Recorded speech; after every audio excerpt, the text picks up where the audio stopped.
조선 사상사 대관 첫머리에 아주 중대하게 제기하시는 문제가 근대성 문제 아니에요. 서양의 근대주의하고도 관련이 있지만은 아까도 말씀하셨듯이 우리 지금 근대 한국이 완전히 그게 주류를 이루고 있잖아요. 근대주의가. 그렇죠. 전에 그러니까 동학이 사실은 그것과 다른 길을 제시했는데 그러면서도 위정척사 같은 그런 완고한 입장은 아닌 세계를 제시했는데 동학 농민혁명 패배 이후로는 완전히 개화파와 척사파가 양자구도만 남다 보니까 그야말로 시운에 비춰서 게임이 안 되잖아. 그러다가 이제 나라가 망하니까 척사파는 완전히 근거를 잃고 그 후로는 이 근대주의 일변도가 된 것 같아요. 우리 사회가. 제가 그런데 그 근대라는 개념 자체가 필요 없다라고 말씀하시면 조금 지나치지 않나. 말하자면 근대로 오는 5단계 역사관이 있잖아요. 그거는 사실은 막스도 그렇게 공식화한 적이 없는 그야말로 속류 막스주의적인 사고니까 그거는 뭐 문제가 안 되고 그 다음에 근대성에 대한 온갖 논의들은 대부분이 이게 좀 헛된 논의들이 많은 것 같아요. 각자 지가 생각하는 거 좋은 걸 다 근대성이라고 그러니까. 그러나 근대라는 역사적인 실체는 그 서양에서 먼저 자본주의가 발달되면서 지금 전 세계를 휩쓸고 있는 이 현실, 그러니까 전근대를 완전히 무시한다든가 전근대를 그 5단계 발전론에 의해서 보는 거는 문제지만 지금 우리가 닥쳐서 살고 있는 이 근대라는 세계는 인정을 하고 그런 개념의 근대는 인정을 하고 여기에 우리가 어떻게 대응을 하고 이걸 넘어설 것인가 거기에 초점을 맞춰야 되지 않나 그런 생각. 그러니까 그런 얘기는 뭐 하나의 그냥 불교식으로 말하면 하나의 언어적 방편으로서의 근대라는 거는 뭐 아무렇게나 설정을 해도 되죠. 예. 근데 이 근대 모더니티라고 하는 거예요. 그러니까 근대라고 그러면 근대적 인간이 뭐이고 근대적 제도가 뭐이고 우리가 근대적으로 산다는 게 뭐냐. 이런 문제에 들어가면은 필연적으로 그것은 이제 이성주의, 서양의 이성주의와 관련이 되고 그 이성주의라는 건 데카르트 이래서 쭉 내려오면 과학 이성이고 그것의 결론은 사실은 자본주의 구조란 말이죠. 그러니까 근대성을 아무리 어떤 방식으로 얘기해도 그것은 그 말을 하는 동시에 서양이 모든 우위를 점해버립니다.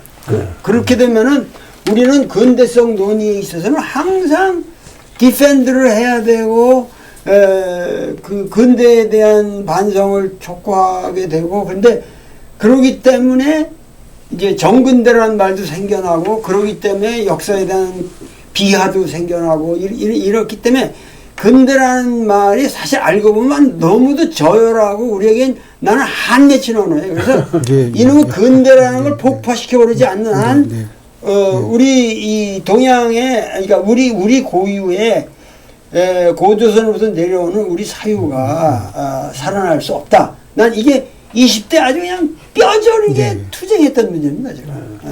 선생님이 한 10여 년 되셨을까요? 그 독기학설 속에서 이제 어떻게 보면 이제 저희 같은 그 한국사 쪽에 그 100년간의 병폐를 사실은 독기학설이 그냥 격파를 한 거죠. 그러니까 근현대사 연구에서 제일 저희들이 맹점이 뭐였냐면 해방 직후에 한국사학의 과제는 식민사학의 극복이었죠. 그럼 그 핵심적 내용은 뭐 우리에게 자본주의 맹아가 있었냐, 그래서 이제 그 맹아가 뭐 실학파에서 나온다 해가지고 개화파하고 이제 실학파의 뭐 연관성 이런 걸 추구하고 하는 연구들이 많았는데 결국은 그게 이제 서구적 틀, 또 그 서구적 틀도 사실 제대로 받아들인 게 아니라 일본을 통해서 굴절된 잘못된 근대주의 이걸 가지고 저희가 사실은 60년대 민족주의 사학을 연구해오고 그래가지고 이제 불필요한 뭐 실학 논쟁도 일어나고 그랬는데, 그러니까 이런 어떻게 보면 외제적 잣대로서 이제 우리 국학이나 한국학을 하는 시대는 끝났고, 내재적인 우리 스스로의 어떤 자생적인 이런 잣대를 통해서, 주체적인 잣대를 통해서 어떻게 보면 이제 격파된 새로운 근대랄까요? 이제 제가 이해하는 백라평 선생님의 근대는 지금 우리의 삶이랄까 지구를 장악하고 있는 이 자본주의 체제라고 하는 자체가 근대 아니냐. 그건 이제 거부할 수 없는 문제니까 그건 저도 도울 선생님도 인정한다고 봐지는데, 아무튼 그 30년대 국학운동 정인보 선생님의 그 이래로 어떤 서구의 틀, 일본의 틀에 의해서 이렇게 인식되어 왔던 이 근대주의, 한국어, 이거는 격파돼야 된다. 그런 취지의 말씀이 주로 핵심이 아닐까 있습니다. 근데 나는요, 우리가 근대주의를 제대로 폭발을 못하고 있는 중요한 이유는 우리가 근대를 얘기할 때 우리말의 근대를 중심으로 생각하지 않고 서양의 모더니티라는 걸 가지고 개념을 가지고 얘기를 해요. 예, 그렇습니다. 근데 서양 언어가 우리보다 나은 점도 있고 못한 점도 있지만은 이 점에 하나는 굉장히 그 미개한 언어고 저개발된 언어입니다. 왜냐하면 우리말에는 근대 있고 근대성 있고 다르잖아요. 근대와 근대성이 다르잖아요. 예. 또 근대와 현대가 다릅니다. 근데 서양에서는 모더니티라는 말 속에 근대, 현대, 근대성, 현대성 다 들어있어요. 예, 예. 그러니까 그 문제 가지고 얘기하다 보면 헷갈리게 마련이고요. 자본주의가 만든 이 세상을 우리가 근대라고 불리자, 근대 세계 체제라고 부르자. 이거를 어떻게 하느냐 하는 건 우리 그야말로 죽고 사는 문제인데. 예, 예, 예.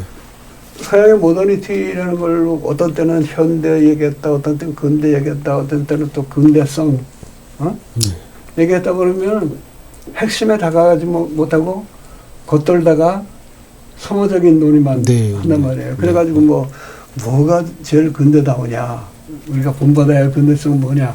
그러다 보면 이게 서양 따라가는 길밖에 안 남는단 말이죠. 그런데 서양이 안 따라간다는 건 좋지만 서양에서 발생한 자본주의가 지금 전 지구를 지배하고 있고 이게 거의 뭘 빼도 박도 못할 우리의 현실이다. 하는 데서 출발을 하지 않고 자꾸 멋있는 이야기만 해서는 안 되지 않겠냐. 그래서 나는 근대 이전이 봉건 시대고 그 전에는 노예제사하고 이런 그 역사적 단계로는 당연히 우리가 배격해야 되지만은 근대라는 건 지금 전 지구에 거의 전일적으로 지배하고 있는 그런 자본주의 체제고, 전근대는 나라마다 다 다릅니다. 동아시아의 전근대 다르고 서구의 전근대 다르고 미국의 전근대가 있다면 그건 이제 원주민 사회인 거죠. 그러니까 그 전근대까지 획일화하는 이런 거는 당연히 우리가 거부해야 되지만은 이미 상당 부분 획일화되어 있는 이 근대라는 현실에서 출발해야 되지 않냐. 그 얘기예요. 그러니까 그 방편적인 언어의 방편으로서는 근대라는 말을 안 쓰고 말하기가 어려울 정도로 모든 것이 근대라는 개념이 우리 삶 속에 들어와 있으므로 그거를 놓고 논의하자는 말씀은 방편적으로 수긍할 수 있으나, 지금 선생님께서 예를 들면은 그 하이데거의 존재를 말씀하신다면은 하이데거가 존재자를 존재자로서의 이 세계 인식이라는 걸 비판하는 가장 근본적인 것도 그 사람의 그 테크놀로지에 논의하고 그게 물리는 겁니다. 그러니까 소위 말해서 우리가 말한 과학이성이라든가 그런 모든 오늘날 테크놀로지가 이 과학기술이 가져온 인류 문명의 변화, 그 구조 속에서 사실은 자이엔드적인 모든 것을 도구화시키고 개별화시키고 실체화시켜서 논의하는 이게 아닌, 그러니까 존재는 사실은 근대라는 개념 자체가 사라지는 거예요. 이 존재라는 것은. 하이데거 책을 열심히 읽고 사유를 한다든가 동학 공부만 열심히 한다고 해서 이게 사라지지 않거든요. 자본주의라는 현실이. 그래서 나는 이제 근대에 한편으로 적응하면서 근대를 극복해 나가는 소위 이중 과제, 동시적인 두 개의 이중 과제 그 일을 했는데 어쨌든 하이데가의 기술 시대론도 이제 저는 좀 해석이 다릅니다. 여기 이 책의 제2장에서도 다릅니다만 그이는 지금 이 근대 기술의 폭력이나 뭐 이거에 대해서 굉장히 신뢰를 하지만은 사실은 기술도 진리를 드러내고 존재를 드러내는 하나의 방편이라고 봐요. 그런데 근대 기술의 특징은 바로 그 점을 망각하게 만드는 게 근대 기술의 위력이고 폭력인 겁니다.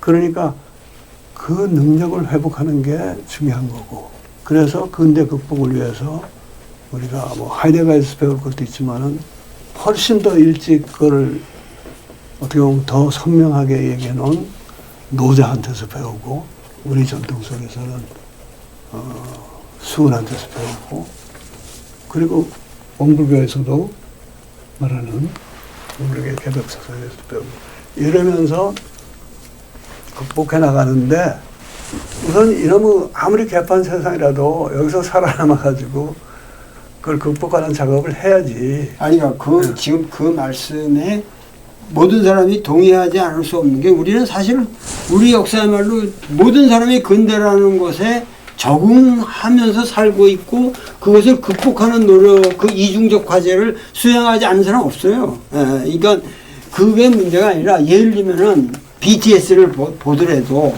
BTS가 세계적으로 인기를 끌고 있는 것이 좋고 뭘 하지만은 그게 도대체 뭐냐, 그 현상이 뭐냐, 그게 근대냐 정근대냐 무슨 포스트냐 이렇게 생각할 적에 가장 명백한 거는 BTS의 활동이 조용필의 노래나 이런 것처럼 우리에게 전달되는 게 없습니다.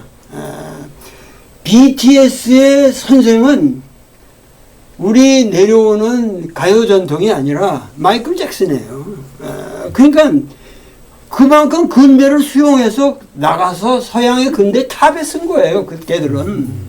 그러니까 그런 문제를 가지고 얘기를 한다면은 우리는 성공적으로 이 근대를 수행하고 있고, 거기서도 지금 서양의 근대를 BTS가 이끌어 가잖아요. 근데 목표가 서양 근대의 탑에 서는 거라면은 좋은데, 그게 아니고 근대에 적응하면서 근대를 극복하는 게 목표라 그러면은 BTS의 작업도 이제 그 기준에서 우리가 평가를 해야죠.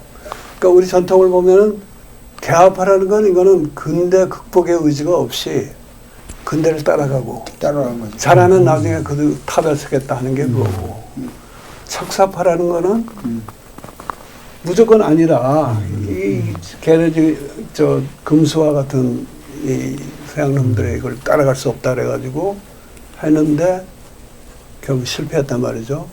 근데 사실은 이것도 아니고 저것도 아니고 그야말로 좋은 의미의 중도를 개척한 것이 바로 우리 민족인데, 수은이 그렇고요, 소태산이 그렇고. 근데 실제로 도월 말씀대로 사람들이 다 적응하면서 극복하는 삶을 살고는 있지만은 그거를 분명히 그런 의식을 가지고 하는 사람이 참 드물어요. 그렇기 때문에 우리가 수은을 다시 읽고, 또 이제 곧 원불교 얘기하겠습니다만은 원불교를 볼 때 그런 면을 좀 더 의식하고 나가야 되지 않겠냐.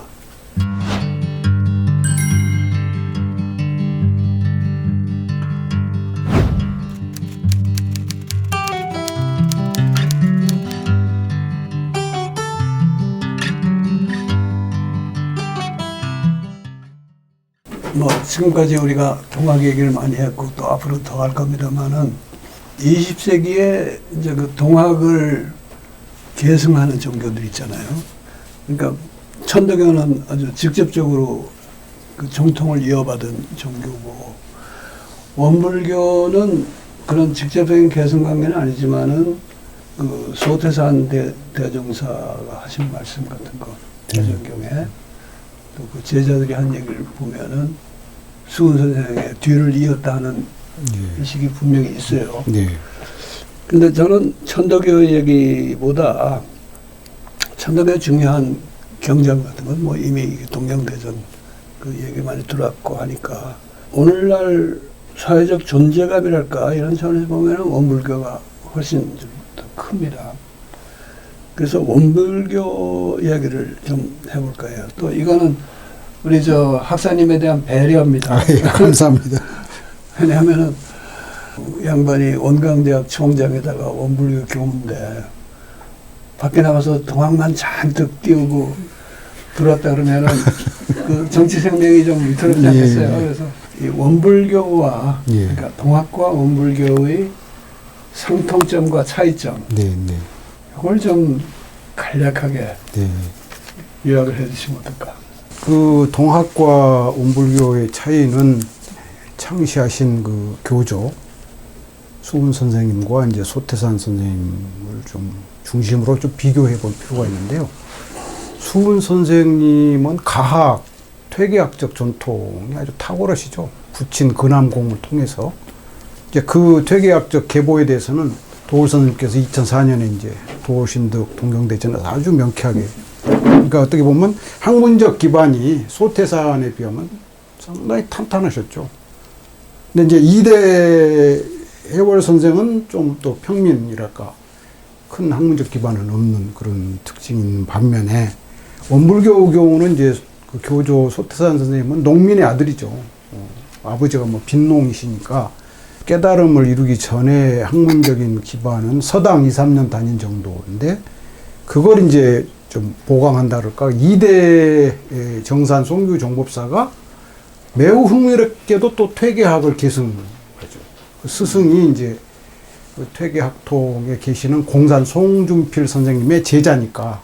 그게 이제 어떻게 보면 그 퇴계학이라고 하는 것이 동학으로도 이어지고 원불교로 이어진다는 점에서 매우 흥미로운 건데 하여튼 그런 좀 그 교조의 학문적 기반 이런 것이 좀 차이가 나는 거고, 이제 동학은 사실은 동에서 서로 진출했다 보시면 되잖아요. 동해 경주에서 발상이 돼가지고 어떻게 보면 호남에서 이제 혁명으로 이렇게 그런 부분이 있다면 원불교는 좀 반대로 호남에서 해서 어떻게 보면 퍼져가는 그런 좀 지역적 기반의 차이도 있고, 또 하나 이제 시대 상황을 놓고 보면 수훈 선생의 경우는 아직 조선 왕조가 그 명맥은 유지하고 있던 시대를 사셨다면은, 그래도 희망이 있는 시대였다면 소태사는 우리 민족사에서 가장 절망의 시대를, 제 표현으로는 태극기가 마음대로 한번 휘달리는 날을 못 보시고 돌아가셨다 이렇게 이제 볼 수 있는 그런 뭐 이제 차이들이 좀 간단하게 설명을 드리면 있을 수가 있고, 이제 공통점은 제가 쓰는 말로 개벽파죠. 동학에서 증산교, 대종교, 뭐 정역, 원불교, 그 땅적인 거, 민중적인 데서부터 올라온 어떤 새로운 세계를 열려고 하는 그런 개벽파라는 전통에서, 그리고 또 개벽 사상을 다 공통적으로 강조를 하고 계시고, 또 흥미로운 거는 저는 이제 제 식으로 해석할 때, 왜 근우회가 한국 여성 평등 사상이랄까, 양성 평등의 핵심 단체가 되냐. 그게 아니다. 동학에 이미 수훈 선생에 의해서 두 노비, 한 사람은 수양딸, 한 사람은 며느리 삼았던 그런 전통, 그리고 1889년에 내칙 내수도문을 선포해서 여성 수도자, 앞으로 오는 시대는 여자들 가운데 도통하는 사람이 많이 나올 거라는 이런 명백한 전통이 있고, 원불교 같은 경우도 이제 그 정식 출범하기 직전에 이제 남녀 권리 등위를 선언하는, 그게 이제 오늘날 그 똑같은 최고결교에 남자 여자가 참여하는 이런 식으로 한국적 뭐 양성 평등 사상이라고 하는 것들이 이제 공통되게 일관되고 있다고 봐지고요. 그리고 이제 세 번째는 이제 제가 제일 좋아하는 측면인데요. 뭐 동학 원불교는 아래로부터의 사상이죠. 아래로부터의 학문, 아래로부터 운동. 이제 도울 선생님 말씀하신 그 민적인 거, 땅적인 거. 이게 이제 아마 조선 후기 한말 교학 일제 강점기에 우리 한반도 역사에서 터닝 포인트가 아닌가. 역사의 객체로 취급당해왔던 민초들이 이제 역사의 주체로 자각하면서 깨어나기 시작하는 거. 그것이 이제 동학에서 원불교로 일관된다고 봐지고요. 그다음에 이제 사상적 기반을 놓고 보면 유불선 삼교 합일 사상이 바탕에 깔린다라고 다 얘기하죠. 종교학적인 접근이라든지 철학적 접근에서 동학이나 원불교를 얘기할 때 그 사상적 기반에 전통의 어떤 계승과 극복의 바탕에 유불선 삼교 합일 사상이 깔려 있고 거기에 플러스 알파가 하나가 더 있죠. 서양 문명에 대한 수용과 이해라고 하는 것이 동학이나 원불교가 공통된 그런. 마지막으로 제가 이제 그 공통점으로서는 역시 이 개벽의 기점이랄까 개벽의 출발을 조선 땅에서 한반도에서부터 시작을 강조하는. 그게 이제 역사학에서는 그 동학을 원시적, 초기적 내셔널리즘의 원형이다 이런 표현도 하는데 아국 운수 먼저 한다라는 말씀을 수훈 선생님이 명확히 영담유사에 밝히고 있고 소태산 선생의 경우는 그 일제 강점기 엄혹한 시절에 금강이 현색이 아니 조선이 갱조선한다. 그리고 조선은 비록 식민지 지배하에 있지만 어변 성룡이 되어간다. 이런 표현들을 통해서 이 한반도 땅을 기점으로 토대를 해서 어떤 개벽을 추구하려고 했다는 이런 이제 공통점이 좀 있지 않을까 생각합니다. 평하세요. 이 역시 수훈과 소태산의 가장 큰 차이점은 좀 솔직하게 얘기를 하면은 사실은 수훈은 진짜 자기 이론을 만든 사람이에요. 창조한 사람이고 진짜 크리에이터죠.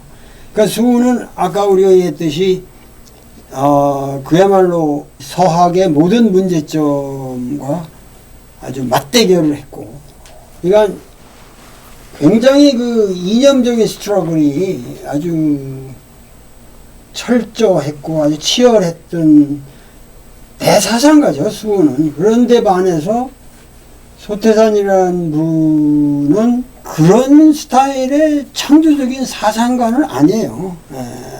어떤 의미에서 소박하게, 그러니까 내가 이게 아니라고 해서 폄하라는 게 아니라 영광에 그 조용한 시골에서 자기 나름대로 뭐 그렇게 대단한 이론적인 무슨 자극을 받을 기회도 없었고, 그런데 거기서 자기가 그 자각을 해가는 그 과정이 이 자극받은 범위가 수훈하고는 비교가 안 된다는 거죠. 그런데 소태산이라는 사람은 그 위대한 것이 뭐냐면은 그 수훈은 그런 이론 정립 과정에서 3년을 보내고 죽은 사람이에요.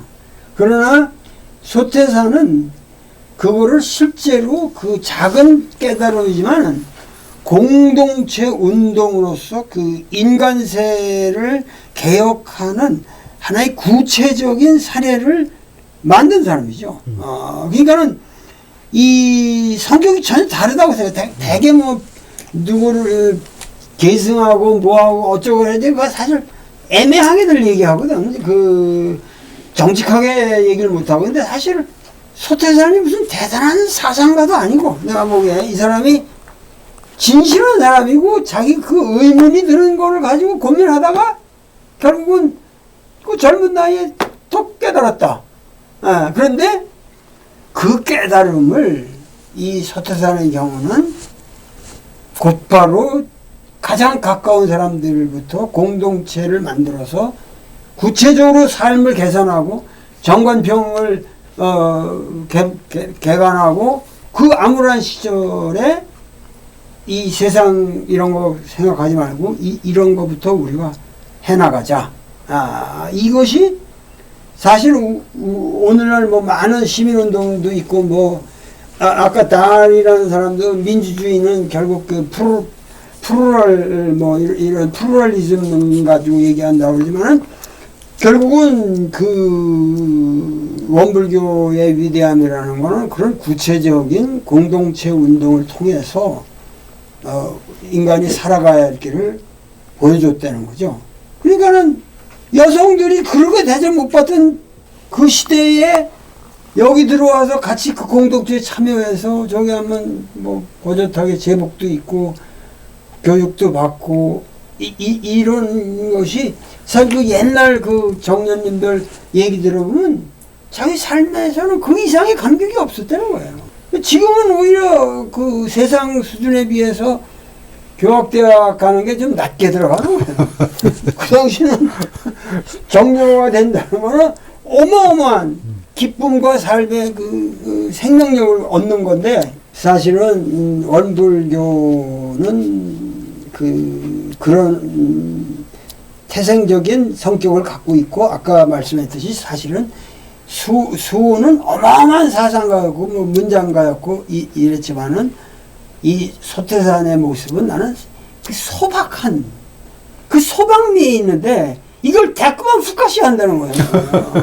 이 원불교의 이 스튜피드한 이 어리석은 것이 뭐냐면은 그 소박한 게 우리 민족의 가장 위대한 건데 그러니까는 거기다가 이 정산이 결코 소태산의 사상을 생각을 뭐 변화시키는 것이 아니라 거기다가 멋있는 지식의 옷을 입혀가지고 벌써 여기 정전이라고 원불교 전서의 정전이라는 부분을 소태산의 본인의 작품이라고 그러지만은 거기 이미 정산과 같이 계속 작업을 한 결과이기 때문에 나는 별로 그렇게 감동이 없어요.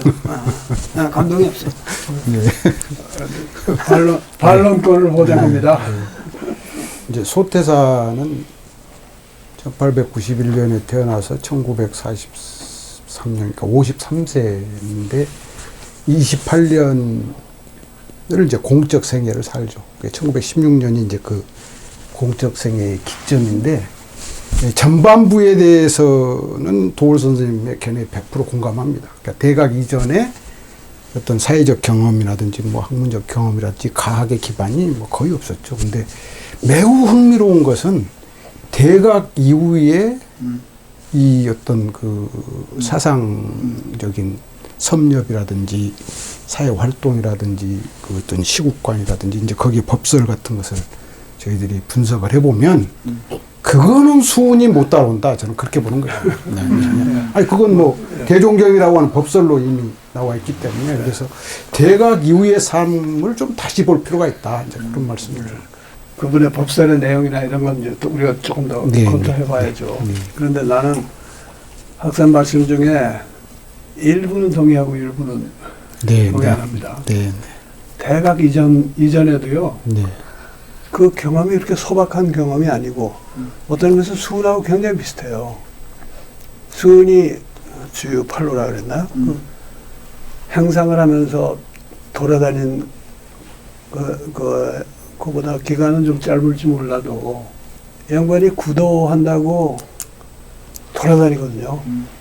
그 시기가 지금 잘 알려져 있지 않아요. 그러니까 아니 그거 했다는 건 알려져 있는데 기록이 없죠. 뭐 하고 다녔는지.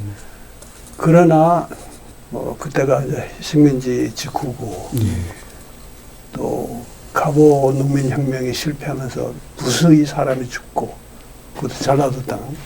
그 땅을 중심으로 여러 해를 다녔으면은 그 오히려 수은이 장사하면서 밑바닥 삶을 파악하고 그한 것하고 오히려 닮은 면이 있다고 봅니다.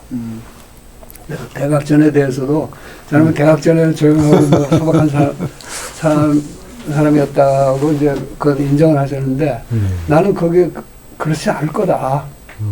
굉장히 양반이 그야말로 그 뭐 몇 년 사이지만은 볼 거 다 보고 겪을 거 다 겪고 또 그 김형수라는 작가가 쓴 소태산 평전을 보면은 나중에 이제 사타원이라는 보포를 받은 주막집 여인이죠. 그 집에 가서 살아요. 얹혀 살아요. 그러니까 이게 온갖 저걸 다 한 사람이라고 보고요. 그 다음에 이제 대각 이후에 참 그 법설이나 이런 게 얼마나 뛰어나냐 하는 건 우리가 검토할 문제인데 동명대전에 와도 이제 그런 게 있잖아요. 그 수은한테 배우겠다고 몰려온 제자들이 그 중에는 뭐 수은 같은 학자는 없었을 거고 다 어떤 사람은 꽤 무식한 사람일 수도 있는데 이 사람들한테 이렇게 가르치니까 사람마다 글씨는 왕이지 같이 같은 명필을 쓰고 시를 한번 지었다 그러면은 정말 아주 뛰어난 시를 지었다. 이런 말씀이 나오는데 사람이 도를 깨치면요. 비록 학문이 짧은 사람이라도 확 달라지는 게 있다고 봐요. 달라지죠. 네. 그건 뭐 그래서 네. 이 소태산도 느닷없이 그냥 달라진 게 아니고 대학을 했으니까 한마디 들으면 그야말로 10마디가 알게 되고 그리고 쭉 그 섭렵을 하잖아요. 각 종교, 금강경도 보고 동명대전도 그때 공부를 많이 했죠. 네. 쭉 섭렵을 하면서 그리고 이제 그런 얘기를 했죠. 주막집에 앉아 있는데 뭐 선배들이 뭐 장문을 하는데 자기가 그냥 저절로 다 알아듣겠더라 그런 얘기가 나왔어요. 그래서 그야말로 해탈한 사람들을 좀 다르게 봐야 되지 않나.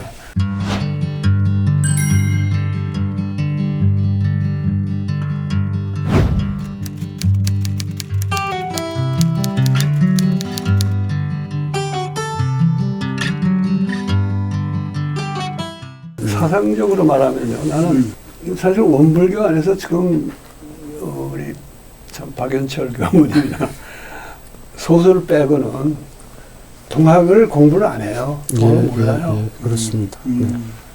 근데 이 책에 보면은 불조여경이라고 있습니다. 그러니까 원불교에서 자기들 경전에 버금가는 걸로 보는 불경이나 조사들의 글을 모아놓은 그 편이 있는데 나는 동경대전도 여기 들어가야 된다고 봐요. 예. 동명대전 들어가야죠. 예, 들어가야 된다고 보는데 원불교 개교표가 그거 아닙니까? 물질이 개벽되니 정신을 개벽하자. 나는 이게 수은의 다시 개벽 그걸로 직접 이어진다고 봅니다. 물론 소태사는 자기가 대박하고 나서 내가 깨달은 과정이나 이런 걸 보니까 석가모니 부처님 하신 그 길을 자기가 따라간 것 같다. 그 깨달음의 내용도 그렇고 그래서 장차 회상을 만들면은 불법을 주체 삼아서 만들겠다 그랬지만은 그렇게 하게 된 근데 개교표는 그 불교적인 표가 아니거든요. 다시 개벽 사상을 그대로 받았고 정전도 그 첫 마디가 개교의 동기라고 할 때 현하 이렇게 시작하잖아요. 현하라는 말이 첫 마디가 그게 이제 불교하고 다른 거예요. 수은이 그 시절의 시국을 바라보면서 공부를 하고 드디어 깨쳤듯이 이도 시국에 대한 반응으로 개교를 한 겁니다. 제가 그 말씀하시기 전에 계속해서 그 원불교 사람들한테 그 개교표를 비판해 왔는데 뭐라고 그러냐면은 그 물질과 정신의 이원론이 전제되면 원불교 이론상 원리에 위배된다. 왜냐면은 물질이 개벽되었으니 정신도 개벽하자는 거는 물질 세상이 이렇게 변해가는데 막 기차도 들어오고 뭐 들어오고 막 자동차도 들어오고 공장이 돌아가고 이런 변화에 우리가 발맞추어 정신도 개벽하자. 근데 이렇게 되면은 뭐냐면은 결국은 이 물질 개벽을 선으로 놔놓고 정신이 따라가자라는 얘기가 되기 때문에 사실은 물질 개벽이 안 됐다 이게 나는 이게 뭐냐면 20세기에 들어오면서 우리가 진짜 개벽해야 할 건 물질이지 물질과 분리된 정신은 아니다 이거예요. 그러니까 무슨 얘기냐면은 그것은 개화기 컴플렉스의 일종이다. 지금 내가 개화기 때 사람들이 다 물질적 변화에 대해서 우리도 빨리 정신적인 이 개벽을 일으켜서 서양을 이겨야 되지 않냐. 이런 식의 논의가 되면은 원불교는 그렇게 해서 그러니까 물질 개벽은 다 딴 데다가 과학이나 뭐 사회에다 주워버리고 자기들은 앉아서 마음 공부만 한다. 이래서 원불교가 처진 역사에 뒤져가는 종교가 됐다. 네, 그러니까 현재 원불교 교단의 문제점에 많은 부분을 정확하게 지적해 저도 주신 것 공감합니다. 같은데 그 표 자체는 저는 달리 해석하거든요.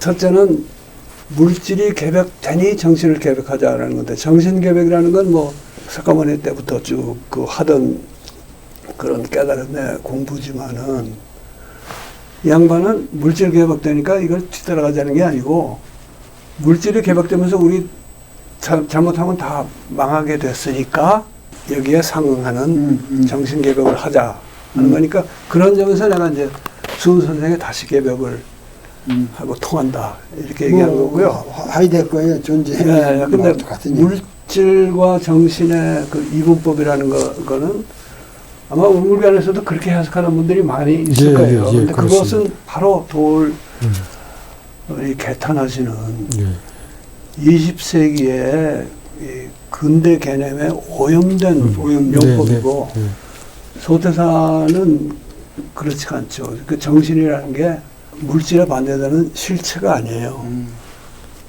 정신을 뭐 정의한 것이 정전에 정신수양 중국에서 하는데 정신이란 마음이 뚜렷하고 고요하여 분별성과 주착심이 없는 경지 이렇게 말해서요. 그러니까 어떤 경지예요 이거는. 그리고 이것은 서양에서는 없는 개념입니다. 그런 경지라는 거는. 뭐가 이 정신? 정신에 대한 그런 의미의 정신은 서양에 없는 개념이에요.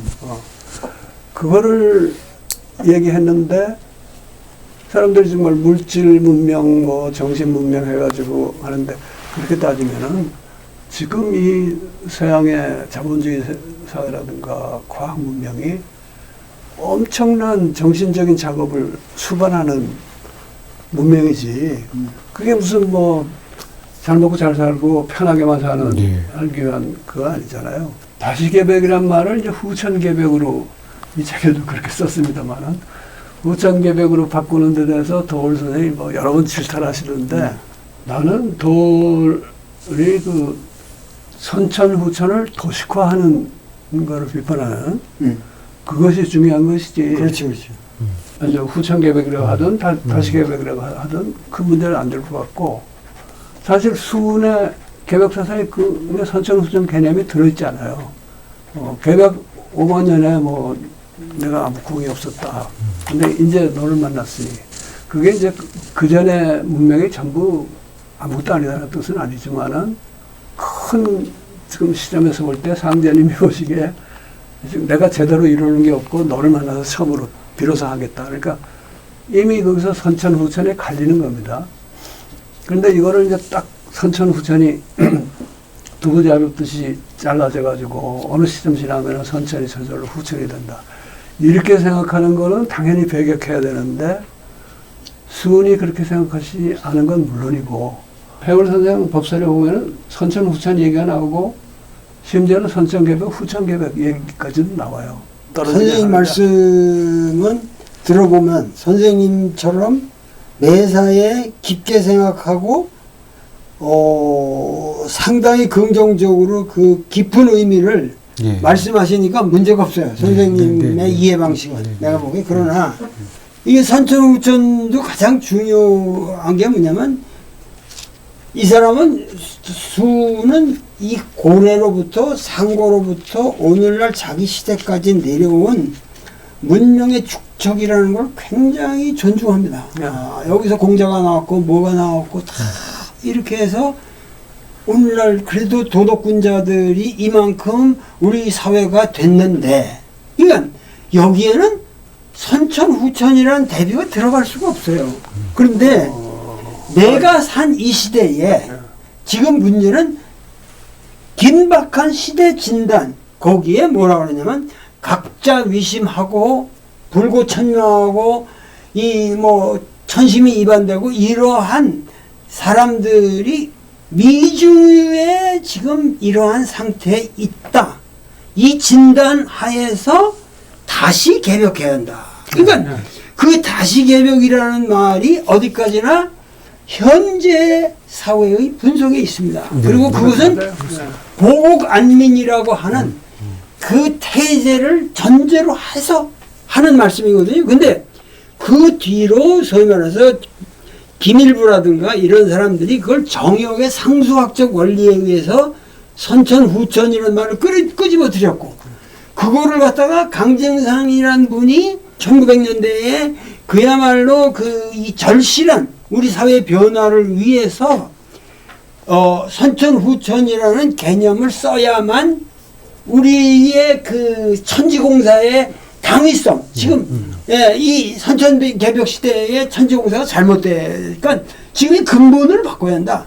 천지공사를 정당화하기 위해서는 과거의 시대가 잘못되었다고 하는 것을 강조하기 위해서 선천 후천이란 말 끄집어 든 것을 원불교는 원래 그런 종교가 아닌데 그런 아포칼립틱한 종교가 아닌데 그거를 그냥 용어상으로 끌어들인 겁니다.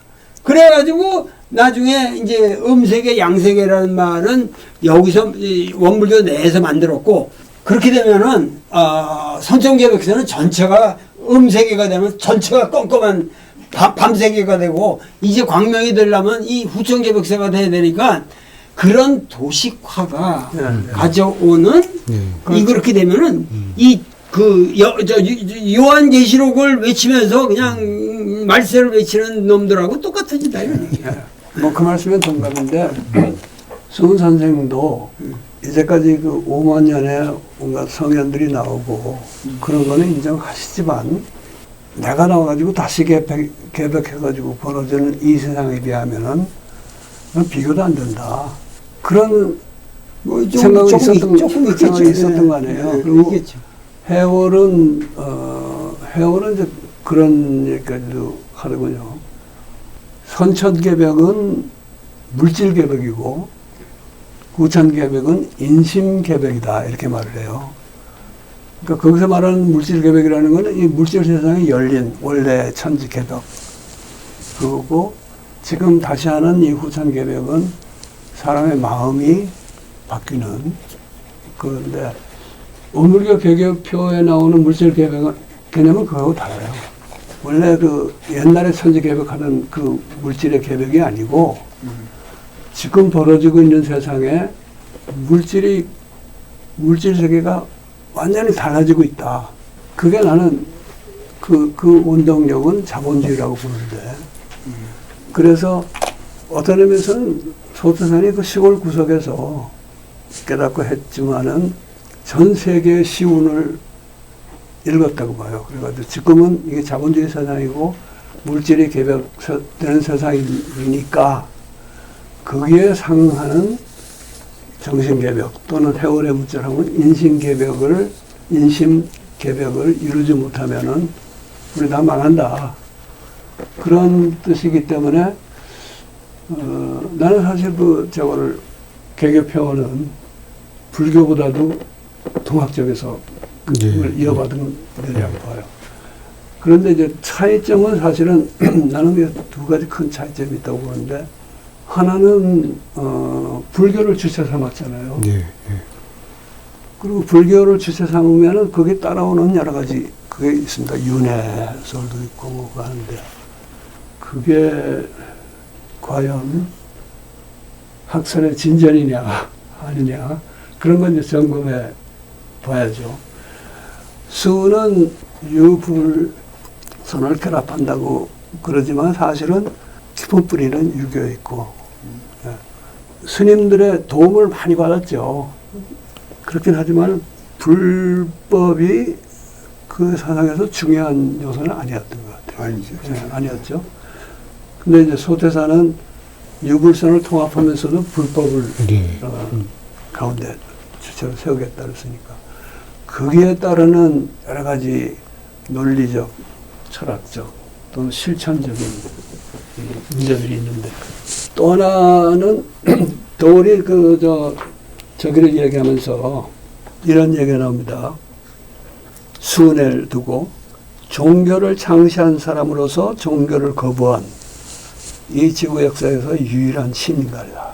이런 말씀도 하시고 또 종교 아닌 종교를 개창했다는 점을 굉장히 강조하는데 원불교는 또 어떤 의미에서는 기존의 종교하고는 완전히 다른 종교. 그 관점에서 보면 종교 아닌 종교를 만든다 그러면서 수은왕 한 가지 하는 거는 교단 조직을 만들었단 말이에요. 교단 조직을 만들고 물론 수은도 조직을 만들긴 했죠. 그러나 그건 일종의 사회운동 조직 아니겠습니까? 그런데 소태사는 교단 조직을 만들고 출가제도를 만들었거든요. 출가를. 그런데 이 출가제도라는 게 그 교단이 지속성과 효율성을 가지려면은 굉장히 유용한 제도이긴 한데 이게 만들어 놓으면은 종교 아닌 종교에서 다른 종교 비슷한 종교로 갈 위험이 커지는데 나는 그걸 지금 원불교 교단이 해결을 못하고 있다고 봐요. 소태산의 그 가르침에서 많이 후퇴를 해가지고 여기 교우님 계시지만은 교무들이 일종의 특권 계급. 더 심하게 말하면 내용도 없는 특권 계급. 거의 카스트제로 네. 됐는데 소태산뿐 아니라 정산정사의 삼동윤리라는 것도 네. 사실 그 원리거든요. 그 모든 종교가 근원에서 같다는 정도가 아니라 모든 종교뿐 아니라 비종교 활동가들도 한일터 한일꾼이다. 그러니까 원불교 안에서 출가의 특권을 인정 안 하는 건 물론이고 원불교와 다른 종교의 차이도 결국은 이런 진리에 누가 더 충실히 복무하느냐를 가지고 경쟁을 해야지 원불교가 더 좋은 종교다 이렇게 처음부터 그런 게 없고 심지어는 비종교인도 한일터 한일꾼이라 그랬으니까 예. 이게 교무들 입장에서 보면 이게 죽을 지경이죠. 교단에서 이제 참 낮은 노임으로 봉사를 하고 여성들은 그야말로 시집도 안 가고 정녀로 살면서 헌신을 하는데 아무 특권이 없고 출가하고 제가하고 동등하고 오직 법 위의 차이만 인정한다 일어났으니까 교무들이 굉장히 굉장한 딜레마인데요. 저희들이 원불교학과에서 이렇게 수학할 때 스승님, 법사님들이 원불교의 가르침, 소태산의 가르침을 제대로 거의 이제 한 90% 이상 실천하려면 견성하지 않으면 안 된다 이 말씀은 귀에 따갑게 깨쳐야 된다는 말씀이죠. 또 이제 다른 편으로 출가의가 돼야 된다. 그러니까 이제 간단히 말하면 자기 상을 벗어 던질 수 있는 경지까지 가야 된다 이런 말씀을 무수히 들었던 것 같습니다. 그러니까 아마 원불교 전문 교육자들의 조발심 또 평생 살아가는 영원한 화두 그게 이제 못 넘으니까 이런 현상이 오는 것이 아니냐 이런 생각이 들었습니다. 아까 종교를 창시한 사람으로서 종교를 거부한 이 지구 역사에서 유일한 신인간 뭐 이런 얘기를 하고 지금 원불교 얘기도 지금 여기서 얘기를 했는데 중요한 거는 이제 저의 경우는 원불교를 잘 몰랐어요. 근데 이제 동학을 먼저 접했죠. 그래서 동학에 매료된 후에 애인을 쉽게 바꿀 수가 없듯이 동학에 워낙 애착을 느낀 사람으로서 내가 나중에 원불교를 알았을 때 그 원불교를 순수하게 이해하는데 방해가 됐을지도 몰라요. 그러나 제가 원광대학을 가게 되면서 이제 원불교를 내가 이해를 해야겠다. 그래서 원불교에 관한 책들을 많이 읽었죠. 그러고서 또 거기서 나한테 그 강의 요청이 있으니까 내가 대규모 강의를 계속 했거든요. 교학대학에서도 제가 쭉 가르쳤고 낮에 가서 한의대 학생 노릇하고 밤에 가서는 이제 교학대학 가서 가르치고 그랬단 말이에요. 그 원불교에서 핵심에서 가르치는데 내가 원불교 모르고 가르칠 수가 있습니까? 그러니까는 그때도 이제 총장님들 다 앉아있고 그럴 때 제일 처음에 본관에서 한 강의가 이제 원불교는 결국은 상식의 종교다 하는 말을 내가 개념을 했거든요. 근데 지금 인류에게는 이런 종교가 없다. 그리고 뭐 원불교를 공부하기 전에 뭐 이 경전을 꼭 읽기 전에 사람들하고 얘기하면 다 상식적인 얘기만 하고, 그리고 비상식적인 거를 나한테 강요하는 게 아무것도 없고. 사실 나 원광대학 들어가는 데는 사실 원불교에 엄청난 내가 은혜를 입은 사람인데, 그렇게 들어가고 싶어 하던 그 한의대를 내가 들어가려고 하는데 7개 한의대 다 돌아다녔어요. 근데 다 당신 같은 애를 어떻게 오냐, 그 웃기는 소리 말하고 다 정했는데, 원불교는 당신 같은 애이 오면 우리가 웰컴이다. 시험도 다 봤지만 하여튼 그 원불교에 그렇게 해가지고 원광대학에 갔는데도 진짜 뭐 일체 저한테 요구한 게 없었어요. 요구한 게 없었고, 그야말로 자발적으로 내가 원불교를 이해하게 만들었고, 원불교에서 내가 굉장히 비판적인 얘기도 많이 하지만은 대체적으로 그 인간 됨됨이가 상당히 훌륭해. 원불교 사람들이라는 게 대체적으로. 그러니까는 그런 의미에서 아까 말씀했듯이 그 동학이 가지고 있는 아주 철저한 그 커먼 센스적인 그 어떠한 그 바탕, 그야말로 이 커먼 센스라는 거는 하이데커가 말하는 존재라는 면에서 이해가 돼야 되겠지만은, 그거를 이은 것은 역시 원불교다.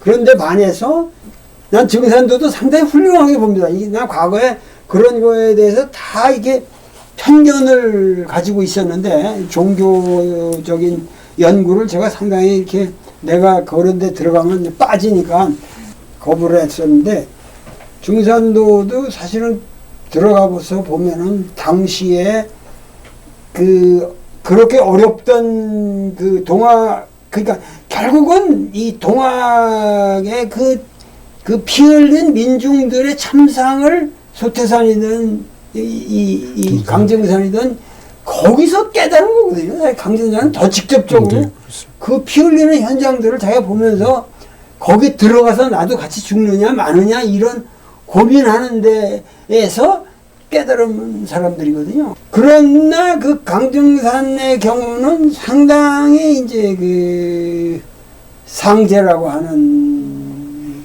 그 존재와의 만남, 안경전 그 종도사님을 내가 여러 번 만났는데도 아주 인격적으로나 뭐 전혀 문제 없어요. 근데 자꾸만 상제 얘기를 하니까 조금 그런 방식이 아닌 방식으로 그걸 그냥 단순한 심볼리즘으로 돌리시면 어떻겠냐. 난 이제 그렇게 얘기를 하는데, 하여튼 우리나라의 이 20세기의 모든 이 사상적 흐름이 아무리 우리가 그 어려운 서양 철학을 그렇게 공부를 했어도 실제로 우리 삶을 지배한 것들은 이 개벽 종교들이었다는 거죠. 이게 중요한 겁니다. 그렇죠. 뭐 교무님도 잘 아시지만은 대정경 변이품에서 이제 수운, 증산, 또 소태산, 개벽의 순서 말씀. 매번 얘기하는데, 한쪽에서는 제자들이 그렇게 얘기를 하고, 다른 제자들은 증산에 대해서는 그 양반에 대해서 말이 많습니다 하는 식으로 하는데, 그게 증산의 특징은 전혀 조직을 안 만들었잖아요. 그러다 보니까 그 양반이 참 승천을 하셨는지, 가시고 나니까 그냥 제자들이 4분 5를 돼가지고 막 싸우고 이런 폐단이 있었고, 그런데 이제 소태사는 뭐라 그러냐면은 그 사람이라야 그 사람을 안다. 그래서 이제 장차 사람들이 더 깨이고 또 우리 원불교가 더 드러날수록 증산을 더 높이 평가하게 될 것이다. 이렇게 얘기를 해요.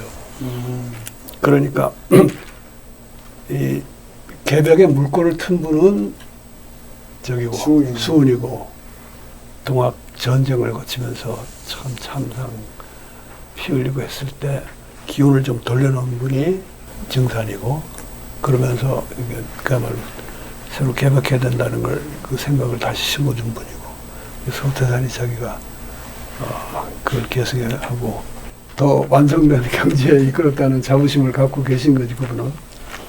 그럴 수밖에 없잖아요. 시대 상황. 그 물질 개벽에 대한 이해도 소태산 시대에 와가지고 더 정확하고 정치해질 수밖에 그러니까 그 없고. 물질 계획이라는 것을 내식으로 이해하면은 소태산 때 와가지고 그 인식이 더 깊어지는 건 당연해요. 예. 근데 나는 원불교 학자들도 그렇고 원불교 교무님들 일반에 대해서 갖고 있는 불만은 이들은 물질 계획에 대한 연말을 안 해요. 예, 예. 물질 그러니까 계획을 아까 그걸 일종의 화두로 잡고 물질 계획이 뭔가 하는 걸 막 궁굴리면서 그러니까 거기에 대응할 수 있는 정신 계획을 해야겠다 이렇게 하는 게 아니라 물질 계획은 그냥 네. 근사한 말로 띄워놓고 정신 계획만 하자 그러니까 이게 아까 비판하신 대로 그냥 뭐 수양 공부나 하고 일종의 이원론식으로 예. 정신물질을 나누는 그렇게- 거라든지 그렇게 되는 동도서기론적으로 이걸 또 나누는 그거에 대해서 사실은 이제 도울 선생님도 80년대부터 아주 통렬하게 비판하셨고 실제 이제 원불교학을 제가 점검을 해보니까 지금까지의 거의 90% 이상의 연구자들이 그런 이분법적 도식에 빠져 있는 것 같아요. 근데 지금 원불교학 연구자들은 좀 뛰어넘고 있는 것 같습니다. 그러니까 그건 좀 극복되지 않을까. 그러니까 앞으로 원불교는 원래 내가 아까 얘기한 것도 뭐냐면 출발부터 실천운동에 있었다는 거죠. 예. 그 대각을 사회운동으로 만들었고 거기에 그 정말 프레타르기아가 그야말로 플라토스가 그 다중이 참여해서 그걸 만들어 갔는데 결국은 원불교가 지금 우리 사회 변화라든가 우리 사회가 지향해야 할 이러한 것에 대해서 심각하게 고민하고 사회적 메시지를 많이 내야 되고 네. 그리고 사회 운동을 그래도 그 종교의 힘을 가지고 과거와 달리 종교가 사회 운동을 아주 정말 정밀하게 해나갈 수 있는 환경이 되었는데도 불구하고 원불교마저 그냥 마음 공부하면은 그야말로 불교의 아류밖에 되지 않나. 예, 예. 나는 불교와 원불교의 가장 큰 차이는 사실 원불교는 불교가 아니에요. 이거는 뭐냐면은 증산에서도 해원을 되려면 보은 이게 없으면 해원이 안 되는 거거든요. 그러니까 원불교도 사실은 이 사은사상이라는 게 원불교의 핵심이에요. 그렇죠. 근데 이 불교라는 건 사실 사은을 초월하는 거예요. 어떻게 본다면은. 그러니까는, 이 불교하고 성격이 다르죠. 아주 우리 한국적이고 동양적이고 사실 천지운이라는 게 천지라는 게 부모운하고 다른 게 없어요. 하늘과 땅이고 우리 부모고 이 사이에 생겨난 모든 생명체라는 게 동포운이니까 사실 이 세 가지 은혜라는 것이 사실 인간 존재를 규정하는 하나의 은혜고 문명 세계로 가면 법률이라는 이 개념이 나오니까 그래서 이게 사은사상이 이게 되었는데 이건 아주 우리 토착적인 세계관을 아주 소박하게 나는 그렇기 때문에 이 원불교의 사은사상은 정말 위대하다고 보거든요. 거기에 생각하면 생각할수록 깊이 있는 사고예요. 근데 이런 거는 그 뭐 부모, 천지, 동포 이런 말이 나오니까 그냥 시시하고 뭐 일원상에다가 뭐 이러면은 추상적이고 거룩하고 이게 해석의 여지가 많아가지고 자꾸만 착각한단 말이에요. 예. 사은사상이 굉장하다는 말씀까지 이끌어냈으니까 오늘 이제 저기는 우리 박연철 교무님은 무사히 귀환할 것 같습니다. 안심하고 귀환하셔도 될 것 같아요.